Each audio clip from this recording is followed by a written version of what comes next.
Bien, y Federico Díaz, que es docente e investigador, nos acompaña en esta parte del programa para hablar de qué hace un forense, cómo se forma un forense y cuál es el real campo de acción que tiene, digamos, en un panorama como el de nuestro país. Así que bienvenido, muchísimas gracias por acompañarnos. Muchas gracias y un saludo a todas. Qué bueno. ¿Cómo empezó realmente este boom de criminalística como carrera?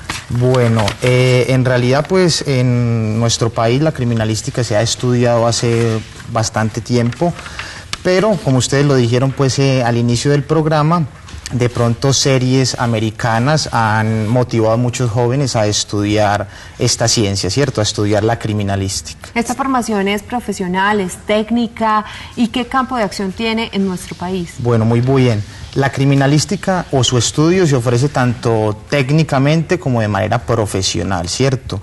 La mayoría de instituciones la ofrecen de manera técnica, ¿cierto? Son estudios que más o menos duran entre 2 y 3 años, sea técnico o tecnológico. Hay algunas universidades que han empezado a abordar este tema de manera profesional también. Si no estoy mal, son 2 o 3 en la ciudad de Medellín en donde se estudia de manera profesional. En cuanto al aspecto práctico, les puedo decir que se ejerce de 2 maneras, ¿cierto? Se ejerce actuando a través de una entidad pública, como podría ser el SIJIN, la SIJIN, perdón, o el CTI, o también se puede ejercer de manera privada, como lo hago yo, siendo investigador privado, apoyando a defensores en el área del derecho penal. Ahora, ¿qué hacen? ¿En qué consiste su trabajo? Bueno, ¿cuándo es que entra un forense o un experto en criminalística a aparecer en la escena del crimen? Muy bien. ¿De qué momento aparece? Para responderte esa pregunta, primero voy a precisar qué es la criminalística, ¿cierto? Listo. La criminalística, entonces, pues la podemos entender más o menos como la ciencia que estudia la ocurrencia de un fenómeno delictivo. Es decir, estudia cómo ocurrió un delito, ¿cierto? Y ello con la finalidad de determinar quiénes son autores o partícipes de ese delito, quiénes intervinieron en ese hecho punible o delito. No necesariamente un homicidio. No necesariamente un homicidio. Homicidio es solamente uno de los tipos o delitos que concibe pues nuestra legislación penal. Entonces tienen intervención, por ejemplo, en robos, en fraudes, Correcto. en cualquier tipo de delito. Cualquier tipo de delito donde se requiera hacer investigación sobre los hechos. ¿Cómo se empieza a hacer la investigación? Muy bien, entonces vamos a ponernos en el papel del CTI o de la SIJIN, Perfecto. que es la institucionalidad o la función o la entidad pública que realiza la investigación. Los funcionarios del CTI o de la SIJIN, una vez tienen conocimiento de la ocurrencia de un hecho delictivo, pues deben desplazarse a ese lugar para procesar el lugar de los hechos. Ese lugar de los hechos es donde ocurrió el delito. Eso llegan ¿cierto? y le ponen cintas en todas partes para que nadie correcto. no lo contamine, Entonces, ¿es cierto? No es para que no contaminen para que la no evidencia. alteren. Muy bien, pues. He visto muchas series. Es para proteger el lugar de los hechos, ¿cierto? Para proteger el lugar de los hechos, muy bien. Lo primero que se hace es el llamado acordonamiento, aunque técnicamente es el sistema de protección del lugar de los hechos. Ese sistema de protección generalmente lo hacen los policías de vigilancia, los policías del cuadrante, porque son las personas que tienen información, en primer lugar, del hecho sucedido, ¿cierto? Ellos llegan y acordonan ese lugar. Ellos informan al CTI o a la SIJIN, dependiendo de la institución que ese día esté realizando dicha función. Los investigadores o criminalistas se trasladan al lugar de los hechos, ¿cierto? Encuentran el lugar debidamente acordonado y ya deben realizar un método para inspeccionar técnicamente ese lugar. Cuando hablas de método es porque ellos mismos pueden contaminar también la escena del crimen. Claro está. Lo importante del método es una serie de pasos, ¿cierto? Hay una serie de pasos, es decir, si llegamos al lugar de los hechos no es entrar por entrar al lugar de los hechos, debemos entrar de manera cautelosa y de manera metódica. ¿Cómo se entra al lugar de los hechos o cómo se procesa al lugar de los hechos, ¿cierto? Entonces les decía, cuando llegamos al lugar de los hechos vemos que el lugar está debidamente acordonado. Entonces lo primero que hacemos es observar, ¿cierto? Observar qué evento pudo haber sucedido y qué elementos o evidencias relacionadas con ese evento se presentan en ese lugar, ¿cierto? Entonces, una vez nosotros observamos o detectamos dicha situación, seguimos con un registro fotográfico. Debemos registrar fotográfica o a través de video ese lugar. Después entraremos ya a recolectar técnicamente el elemento material probatorio. ¿Recolectar qué es? Voy a utilizar una expresión que se utilizaba en antaño, es levantar la evidencia, recoger la evidencia, ya técnicamente decimos recolectar la evidencia. Si hay, por ejemplo, yo no sé cómo se llama eso, pero los restos Sangre, de las cascos balas, de... los cascos. ¿cómo se llama Correcto. eso? Casquillos. Casquillos, ¿cierto? Correcto. Porque Ajá. es que eso le puede dar a uno la dirección de cómo entró la bala y de dónde salió. Exactamente. Entonces, ¿Y qué tipo de arma usaron? Correcto. En fin. Entonces, si estamos hablando de un elemento material probatorio, como podría ser la vainilla de un arma de fuego, entonces tenemos que tener en cuenta que podemos estar frente a un eventual homicidio o frente a unas lesiones generadas con arma de fuego, ¿cierto?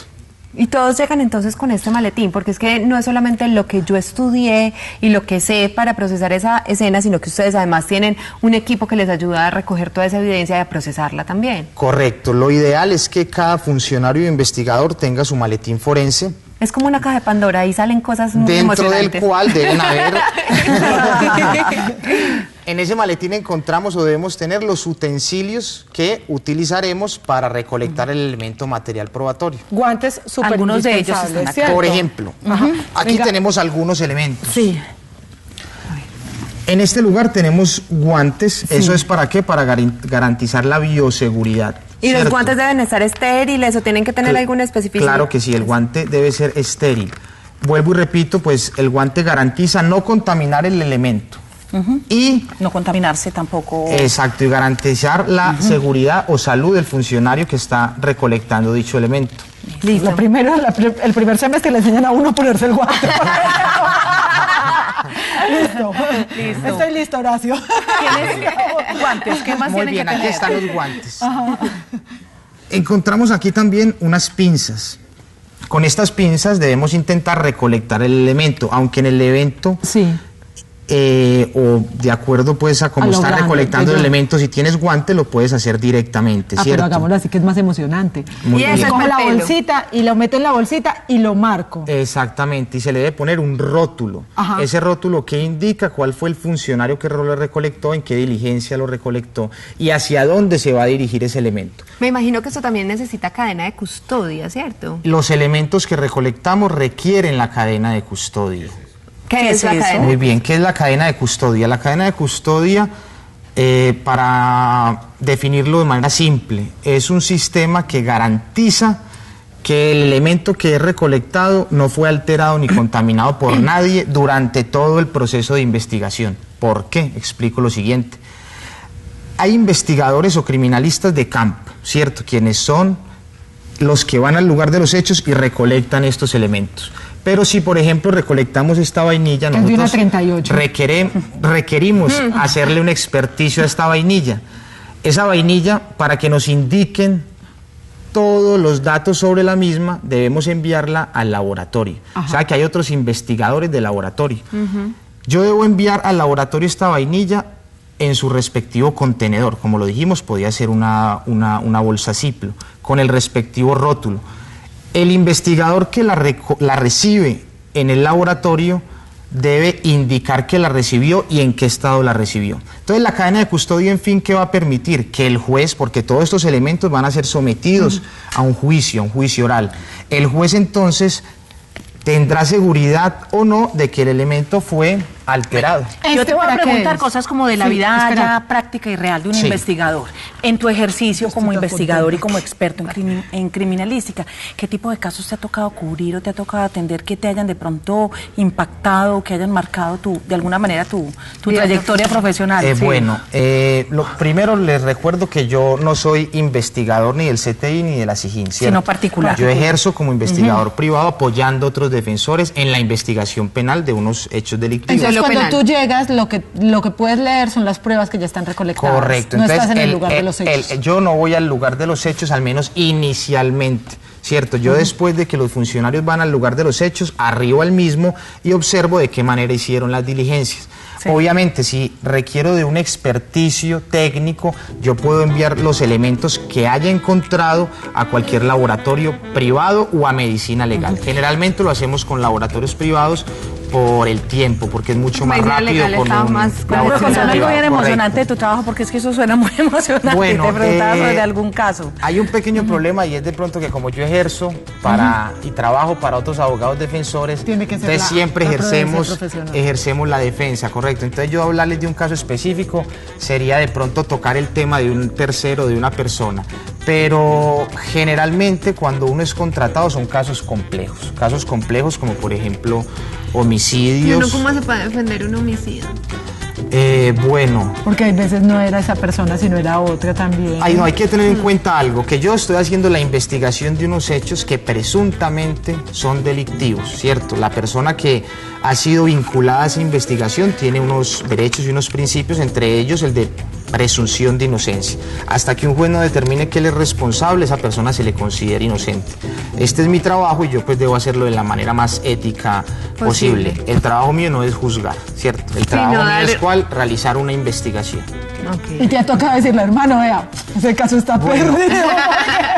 Hizo toda la investigación y ese es más culpable. Bueno, obviamente hay muchos casos en los que uno realiza la investigación y le van surgiendo dudas frente a la inocencia de pronto del cliente.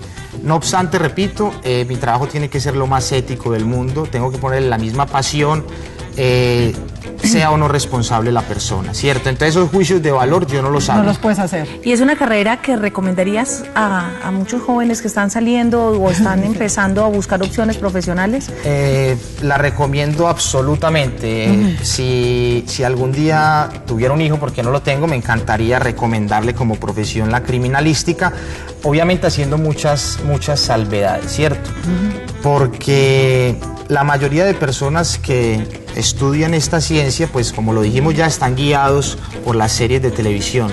Entonces el aspecto práctico difiere mucho de la ciencia ficción, ¿cierto? O sea que vos no Entonces, tenés la Hammer cuadrada afuera. yo no tengo Yo que te estaba Hammer. viendo lo más de bonito. No, pero es que sabes que eso es en todas las Yo carreras, no tengo pues. ni la Hammer ni los trajes de Armani.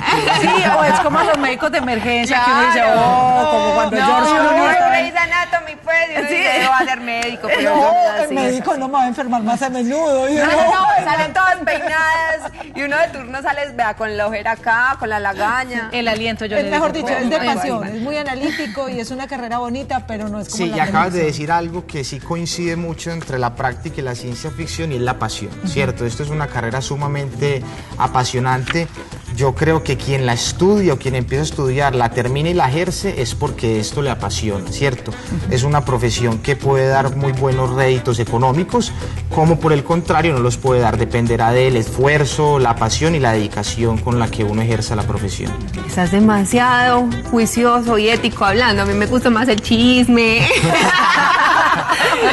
No, pero está súper Las chévere. pasiones. La verdad que acabo de muchísimas descubrir otra gracias cosa que me hubiera gustado. ¿Verdad? Muchísimas gracias, Federico, por acompañarnos y esto para tantos jóvenes que andan explorando también como caminos profesionales. Hoy queríamos contar como con esta opción y el testimonio de alguien que ejerce esta carrera.